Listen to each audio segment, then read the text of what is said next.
اما المہلکات فشح مطاع، کون سی تین چیزیں ہلاک کر دینے والی ہیں؟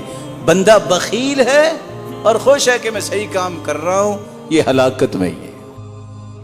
اس لیے اللہ کے رسول نے فرمایا تھا لا يدخل الجنت بخیل، بخیل جنت میں نہیں جائے گا۔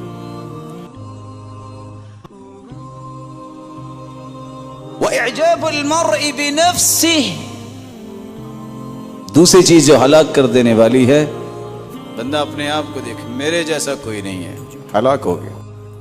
اسی حدیث میں آتا ہے لَوْ لَمْ تَكُونُوا تُذْنِبُونَ، میرے صحابہ اگر تم کوئی بھی گناہ نہ کرو، لَخِفْتُ مَا هُوَ عَلَيْكُمْ أَكْبَرُ مِنْ ذَلِكَ، میں اس سے بڑے گناہ کا خوف کھاتا ہوں، کہیں تم میں عجب نہ آ جائے۔ عجب کیا ہے کہ میرے جیسا ہے ہی کوئی۔